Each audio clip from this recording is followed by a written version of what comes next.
चलें बेटा, स्टैटिस्टिक्स की जानिब बढ़ते हैं। स्टैटिस्टिक्स एक बहुत अनमोल, एक बहुत बड़ा एरिया है जो हमारे सिलेबस का पार्ट है, और ये बुक 2 में भी है। मैं पुराने एडिशन की बात कर रहा हूँ, नए एडिशन से मैं इतना फेमिलियर नहीं हूँ, क्योंकि अब हम लोग बुक से नहीं पढ़ाते, पास पेपर से पढ़ाते हैं। लेकिन जब तक बुक से पढ़ाया पुराने एडिशन को, तब तक बुक 2 में, बुक 3 में, बुक 4 में, तीनों बुक्स के अंदर हमने स्टैटिस्टिक्स को देखा। हाँ, बल्कि बुक 1 में भी शायद इसका स्टैटिस्टिक्स का कुछ हिस्सा है। बुक 1 बहुत छोटी क्लासेस में पढ़ाई जाती है, लिहाजा हमने कभी उसको पढ़ाया नहीं। मैंने हमेशा सीनियर्स को ही पढ़ाया है। तो बताने का मकसद, स्टैटिस्टिक्स में अगर 4 बुक्स में मुख्तलिफ टॉपिक्स हैं, तो इंशाल्लाह चारों बुक्स के टॉपिक्स आपको पढ़ाए जाएंगे, और उसके बाद जाके पूरा टॉपिक होगा मुकम्मल। जी बिल्कुल। यहाया पूछ रहे हैं भाई बड़ा है, तो देखें एक झलक दिखा रहा हूँ, क्योंकि मैंने पहले पढ़ाया हुआ है, लिहाजा नोट सारे लिखे हुए, वरना तो मुझे क्लास में ही लिखने पड़ते। तब अगर देखें तो मैं 10 पेज तो आराम से, लेकिन अभी सब देखें ये हुआ, तो उसके बाद हमारा ये है, फिर बार चार्ट है, फिर उसके बाद हिस्टोग्राम की कुछ कहानियाँ हैं, उसके मुख्तलिफ एग्जांपल्स हैं। उसके बाद फिर फ्रीक्वेंसी पॉलीगॉन के बारे में है, फिर क्यूमुलेटिव फ्रीक्वेंसी कर्व्स के बारे में बातें हैं, फिर उसके बाद जाके पाई चार्ट भी है, फिर उसके बाद जाके पिक्टोग्राम्स भी है। तो टॉपिक काफ़ी बड़ा है, और बातें इसमें बहुत सारी हैं जो कवर होंगी। इंशाल्लाह कोशिश होगी हर चीज़ इत्मीनान के साथ। आप देखें प्रोबेबिलिटी को मैंने कितना टाइम दिया।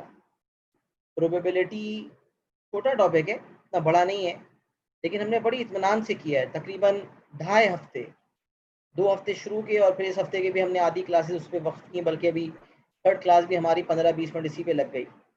तो बताने का मकसद ये कि सिखाने को बहुत कुछ है, इंशाल्लाह आहिस्ते आहिस्ते थोड़ा थोड़ा करके सिखाएंगे। बस आपने करना ये होगा कि स्टैटिस्टिक्स के पास पेपर्स इनिशियली आप नहीं कर पाएंगे। हाँ, जब हिस्टोग्राम कर लेंगे तो हिस्टोग्राम के सवाल आप कर सकेंगे।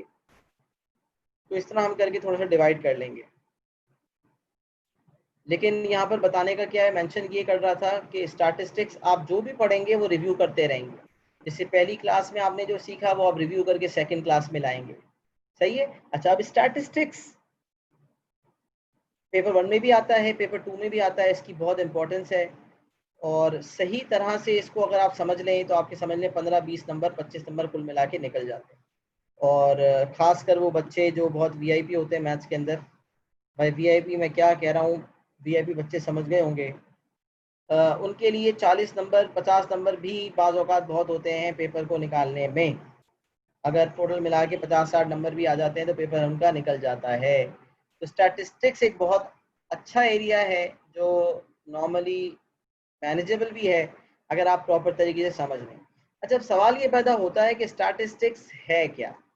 Statistics is all about decision making. Statistics is all about decision making.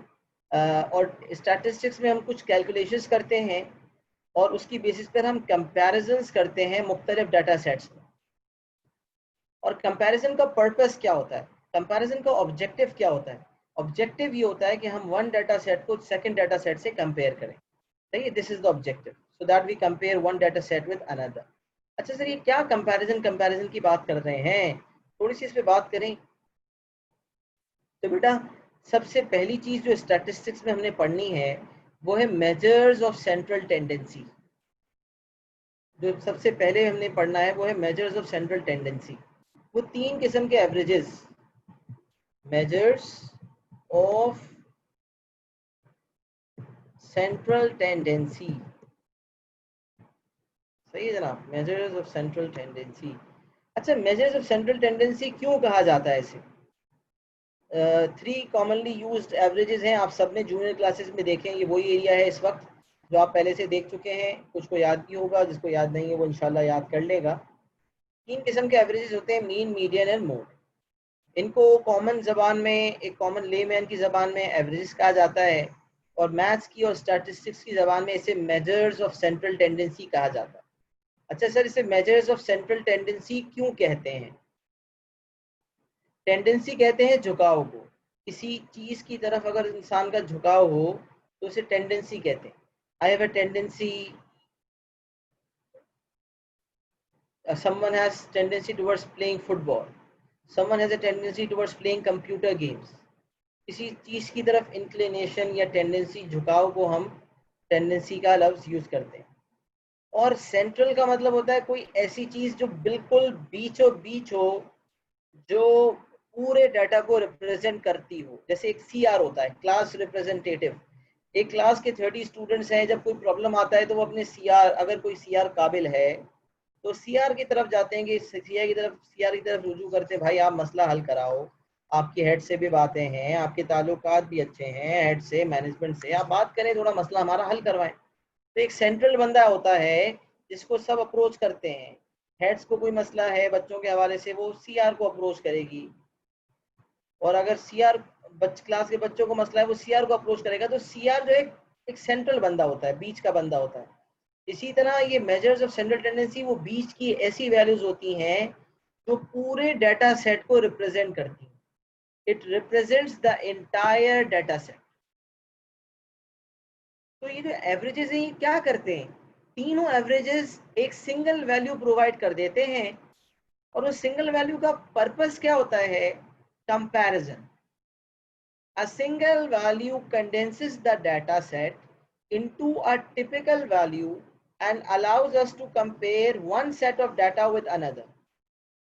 एक सिंगल वैल्यू जो है वो डाटा सेट को कंडेंस कर देती है और हमें अलाउ करती है कि हम एक डाटा सेट को दूसरे डाटा सेट से क्या करें? कंपेयर करें। तो पूरा डाटा एक वैल्यू में कन्वर्ट हो गया और उस एक वैल्यू के बेसिस पे हमने दोनों डाटा सेट्स को कंपेयर कर लिया।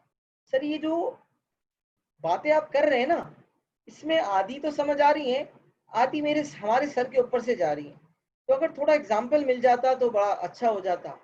तो आइए आपको एक प्रैक्टिकल एग्जाम्पल देते हैं, आसान भाषा, बिल्कुल भाई आसान भाषा में समझाते हैं।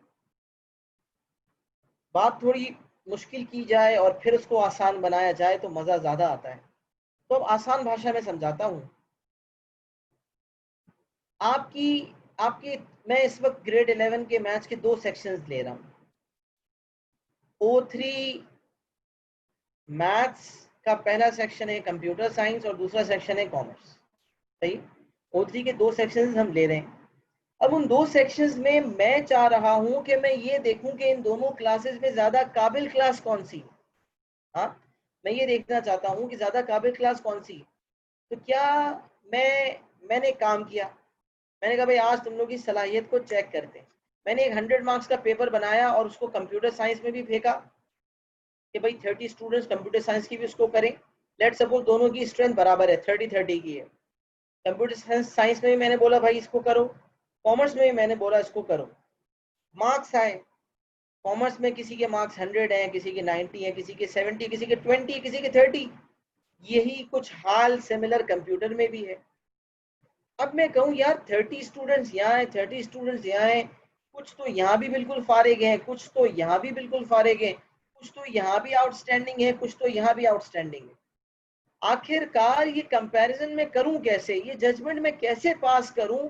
ये डिसीजन में कैसे लूं कि कौन सी क्लास बेहतर है? तो जो मैं बात कर रहा था ना, स्टैटिस्टिक्स का अल्टीमेट ऑब्जेक्टिव डिसीजन मेकिंग है। तो वो decision making on the basis of certain calculations होता है, and that is why statistics is a branch of mathematics. इसमें कैलकुलेशंस होती हैं और उसकी बेसिस पर डिसीजन होते हैं। तो अब कैलकुलेशन वो कौन सी करूं जिसकी बेसिस पर मैं दोनों क्लासेस को कंपेयर करके एक जजमेंट पास कर सकूं कि कौन सी क्लास बेहतर है और कौन सी क्लास कमजोर है। ओवरऑल तो मैं ये देख रहा हूँ कि कुछ बच्चे यहाँ भी अच्छे हैं, कुछ बच्चे यहाँ भी बहुत वीक हैं, कुछ बच्चे यहाँ बहुत अच्छे हैं और कुछ बच्चे बहुत वीक हैं। अब मैं क्या करूँ? मेरे जहन में ख्याल आया, मैंने कहा यार मैं 30 के 30 स्टूडेंट्स की परसेंटेजेस लेता हूँ और मैं उन तमाम परसेंटेजेस को ऐड करके डिवाइडेड बाय 30 करके एवरेज परसेंटेज निकाल लेता हूँ। एक बच्चे की 90, एक की 80, एक की 70, एक की 50, एक की 95, एक की 85, एक की 75, सबको ऐड किया तो इतनी बड़ी वैल्यू आ गई परसेंटेजेस की। उसको जब वापस 30 से डिवाइड कर दिया तो एवरेज परसेंटेज निकल आई। ये जो एवरेज निकालने का तरीका है, इसे मीन कहते हैं। इस पे इंशाल्लाह बात करेंगे, लेकिन अभी मैं मीन मीडियन मोड स्पेसिफिकली पे बात नहीं कर रहा, मैं जनरल बात कर रहा हूँ कि एवरेज क्या चीज है।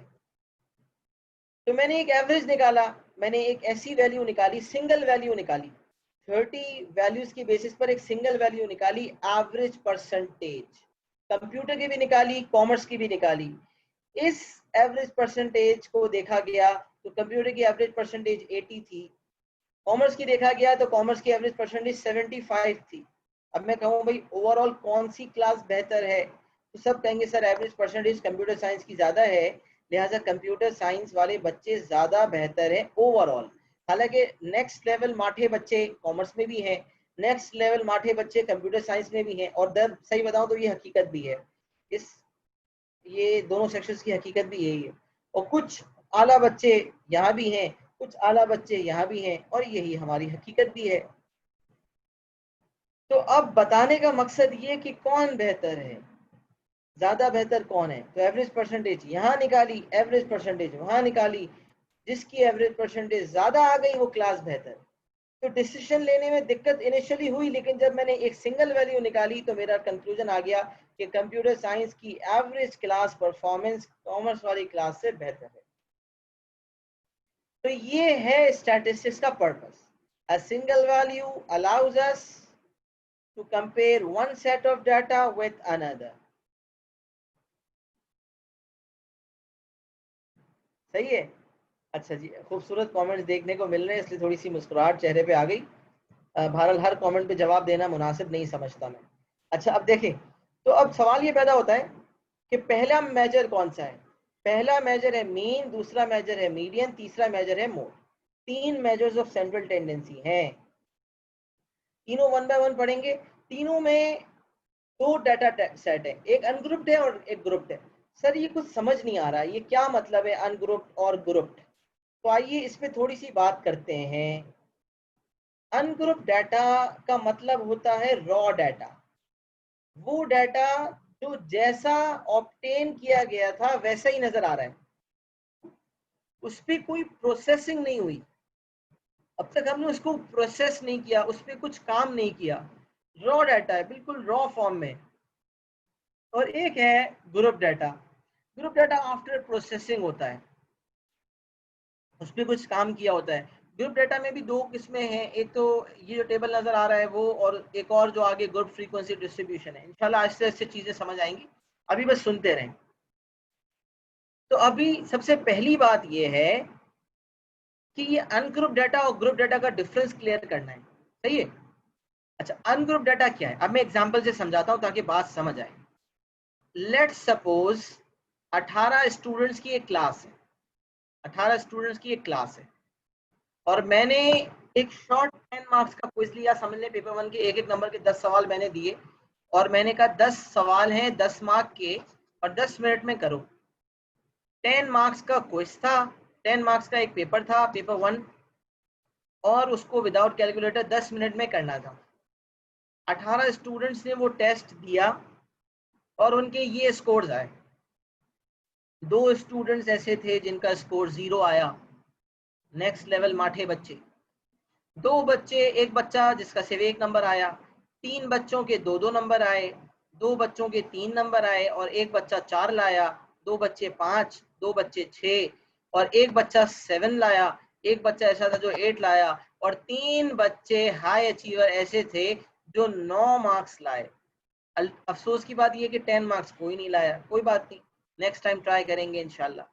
तो अब सवाल ये पैदा होता है कि जो 9 नंबर आए हैं तीन बच्चों के, अच्छा ये रॉ डाटा है, अब मैं बता ये रहा था अनग्रुप्ड है। तो ये जो डाटा मौजूद है ना, जैसा ऑब्टेन हुआ, जैसे मार्क्स पता चले वैसे सामने लिख दिए कॉपी पे, दो के 0 आए 0 दो दफा लिख दिया, ये डाटा रॉ डाटा कहलाता है। This is known as ungrouped data, ये अनग्रुप्ड डाटा है, रॉ डाटा है, सही है।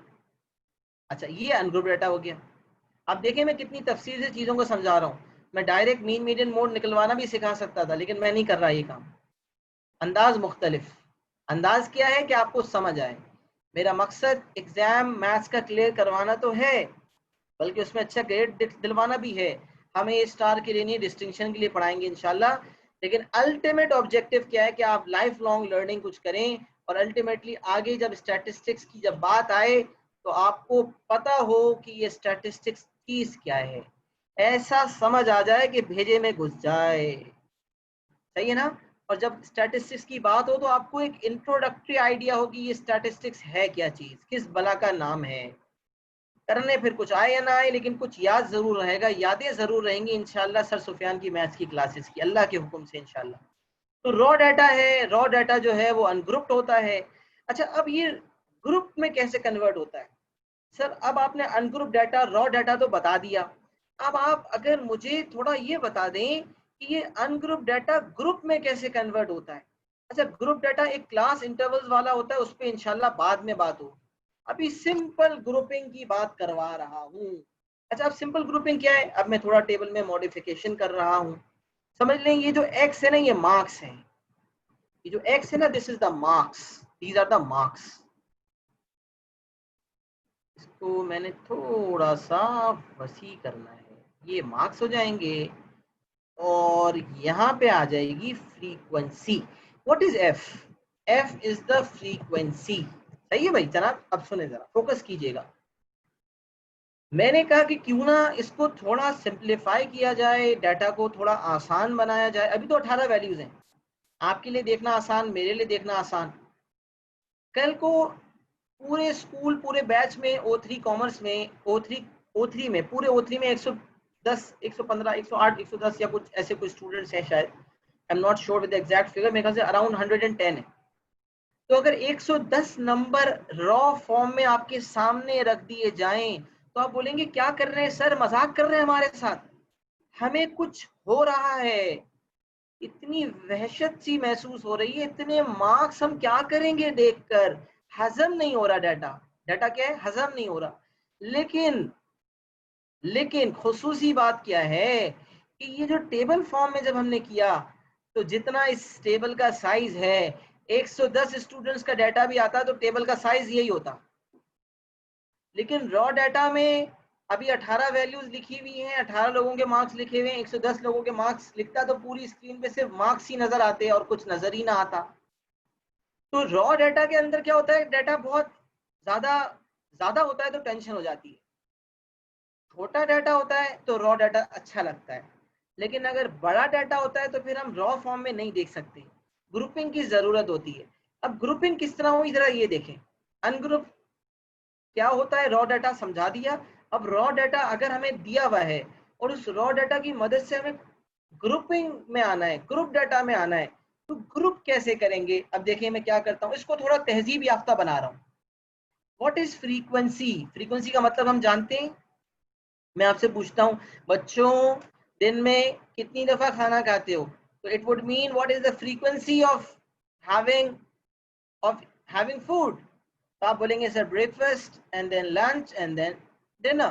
कोई कह रहे हैं कि शाम को भी थोड़ी सी कर लेते हैं, खटक पटक थोड़ा बहुत खा लेते हैं सर, कोविड-19 है, वक्त ही वक्त है, क्या करेंगे, खाना है और सोना है और जिंदगी में कुछ है ही नहीं, तो बस खाते जाओ सोते जाओ, लाइफ गुजर रही है। और क्लास के टाइम पे आओ नहीं, कोई मसला नहीं है, लाइफ तो गुजर ही रही है। तो फ्रीक्वेंसी का मतलब क्वांटिटी। वेरी गुड रायान, कितनी दफा कोई चीज हुई है, तादाद। तो फ्रीक्वेंसी का मतलब कितनी दफा अकरेंस हुई उस चीज की। तो मैं कह रहा हूँ मार्क्स जीरो कितनी दफा अकर हुए, कितने लोगों के मार्क्स जीरो आए। तो हमने कहा जीरो मार्क्स लाने वाले दो महान बच्चे थे। अब 110 स्टूडेंट्स का डाटा लेता तो 25 स्टूडेंट निकल आते जिनके जीरो मार्क्स थे, तो यहाँ मैं 2 की जगह 25 लिख देता। कितना आसान। जीरो को 25 दफा लिखूं, क्या मैं पागल हूं? तो जीरो 25 दफा आया, जीरो लिखा और फ्रीक्वेंसी लिख दी। तो भाई कॉमन सेंस का इस्तेमाल करें। All the common sense is not very common usually, खासकर अगर हम आप लोग सबकी बात करें तो काफी बच्चे ऐसे हैं जिनमें कॉमन सेंस की कमी है। कोशिश करें कि वो क्रिएट हो। तो मार्क्स जीरो हैं, फ्रीक्वेंसी दो है। अच्छा, मार्क्स एक लाने वाले कितने बच्चे हैं? एक बच्चा है। याद रखें 110 बच्चों का डाटा होता और 25 बच्चे होते जो एक मार्क लाए होते तो मैं 25 लिख देता, 12 बच्चे होते तो मैं 12 लिख देता। आसान है ना। एक वन को 12 दफा लिखूंगा वो बेहतर है, या वन लिखने के बाद फ्रीक्वेंसी 12 लिख दूं वो बेहतर है। तो ये ग्रुपिंग हो गई। इसी तरह टू वाले तीन दफा है, थ्री वाले दो दफा है, फोर वाला एक दफा है, फाइव वाला दो दफा है, और नौ तीन दफा आया है तो नौ की फ्रीक्वेंसी थ्री हो गई। सही है, बिल्कुल आसान भाषा में मैंने ये समझा दिया अनग्रुप डाटा क्या है और ग्रुप डाटा क्या है और कन्वर्जन कैसे करते हैं। सही है ना? तो क्या मुझे बताएं, ये अनग्रुप ग्रुप का डाटा क्लियर है? मैं बिल्कुल बेस से उठाता हूँ चीजों को, बिल्कुल बेस से, कि इस वक्त आपने जिंदगी में पहली दफा भी अगर स्टैट्स पढ़ा है तो भी आपको समझ आ जाए। थोड़ा सा फीडबैक शेयर करें कि सबको यहाँ तक समझ आ गया। मैंने बहुत मुश्किल समझाया है मेरे हिसाब से, तो पता नहीं कितने बच्चों को समझ नहीं आया होगा। आप भी समझ गए हैं कि मैं क्या कह रहा हूँ?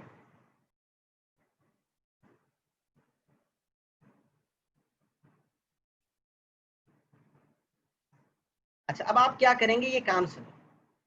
अब मैं मजीद थोड़ा आगे बढ़ना चाहता हूँ, टाइम की किल्लत है, ज़्यादा डिटेल में शायद जा ना पाऊँ। एक काम करते हैं, अब आप क्या करें बेटा, हमजा क्लास पूरी लोगे ना तो हमेशा पूरा समझ आएगा। मैं पढ़ाता हमेशा सुकून से हूँ, कोई जल्दी नहीं करता ताकि समझ आए। लेकिन आप क्लासेस में कभी लेट आ रहे हैं, कभी मिस कर रहे हैं, एक क्लास ले रहे हैं दूसरी नहीं ले रहे हैं, तो भाई एक क्लास दूसरी क्लास से लिंक है। अब अगली क्लास में जो आएगा, जितने महान बच्चे आज नहीं आए वो अगली क्लास में आएंगे, शक्लें देख रहे होंगे एक दूसरे की। तो भाई ये ना करें ना। क्लासेस जो रेगुलरली लेंगे उनको समझाने वाले मैं हूँ भाई, मेरी जिम्मेदारी है, मैं समझा रहा हूँ। ऐसा कोई बच्चा नहीं है जो नहीं समझ सकता। हालांकि बेसिक्स इतनी वीक है, प्लस माइनस एलसीएम करना नहीं आता बच्चों को, आपकी क्लास की बात कर रहा हूँ। लेकिन मुझे पता है, इसीलिए मैं बेसिक से करवा रहा हूँ। कुछ बच्चे अल्हम्दुलिल्लाह इतने कैलिबर के हैं कि अभी मैं जितनी स्पीड पे हूँ उसको मल्टीप्लाई बाय 3 कर दूं, उसकी या 2 गुना या 3 गुना स्पीड कर दूं तो वो बच्चे समझ जाएंगे। लेकिन उसके बावजूद मैं उतनी स्पीड पे नहीं जा रहा, क्योंकि मैं सबका ख्याल रखते हुए चल रहा हूँ। सही है ना? तो अब ये चीज़ जो है मैंने प्रॉपर तरीके से आपको डिलीवर कर दी, क्या है डिफरेंस इन दोनों का, और फीडबैक भी मुझे मिल गया। अब आप क्या करना है, स्क्रीनशॉट ले लें। बल्कि आई वुड से महत इस पूरी नोट्स का स्क्रीनशॉट लेके व्हाट्सएप ग्रुप पे डाल दो। सही है? तो अब आपने क्या करना है, अगली क्लास में ये पूरा लिख कर लाना है। अगली क्लास में मैं सिर्फ समझाऊंगा, मीन कैसे निकालते हैं, मीडियन कैसे निकालते हैं, मोड कैसे निकालते हैं, वो समझाऊंगा। यहाँ सब लिखा हुआ है, नोट्स लिखे हुए हैं। मीन है, अनग्रुप डाटा का क्या फॉर्मूला है, ग्रुप डाटा का क्या फॉर्मूला है, अप्लाई मैं करवाऊंगा इन एग्जाम्पल्स में। मीडियन है तो मीडियन में क्या क्राइटेरिया है, अनग्रुप डाटा है तो कैसे निकलेगा, ग्रुप है तो कैसे निकलेगा, मोड है तो कैसे निकलेगा, अनग्रुप डाटा में, ग्रुप डाटा में कैसे निकलेगा। ये बात जो है मैंने प्रॉपर तरीके से यहाँ पर मेंशन कर दी है। सही है ना? तो ये नोट्स नोट्स भी आप थोड़ा सा लिख लीजिएगा इंशाल्लाह। हर चीज़ जो नोट्स में लिखी हुई है वो लिख लीजिएगा। अभी मैं लिखने का टाइम देता, वही बात है, टाइम निकल जाता, तो इससे बेहतर है कि आप स्क्रीनशॉट ले लें और वहाँ इसको स्क्रीनशॉट को आप व्हाट्सएप ग्रुप पे डाल दें। बाकी सब बच्चे जो है वो भी अपने पर्सनल लेवल पे इसको स्क्रीनशॉट को ले लें, और फिर इंशाल्लाह नेक्स्ट क्लास में ये पूरे नोट्स लिख कर लाइएगा। सिर्फ और सिर्फ मैं समझाऊंगा मीन मीडियन मोड यहाँ से फटाफट, और फिर उसके बाद नेक्स्ट उसके तरफ बढ़ेंगे, नीचे आ जाएंगे, और उसमें भी इंशाल्लाह फिर हम मीन मीडियन मोड निकालना सीखेंगे। आगे भी ग्रुप की भी जो है वो क्लास इंटरवल वाली एग्जाम्पल या मुख्तलिफ चीज़ें इंशाल्लाह सिखानी है। जैसा कि मैंने कहा A to Z इंशाल्लाह सब बताऊंगा आपको। तो हो गया भाई, स्क्रीनशॉट ले लिया भाई महत? बाकी सबने भी ले लिया? सही है भाई, सब स्क्रीनशॉट ले लें पर्सनल लेवल पे। सही है, ग्रुप पे तो मैं एक फेवर करवा रहा हूँ कि आपको मैं कह रहा हूँ, बाकी तो आप लोग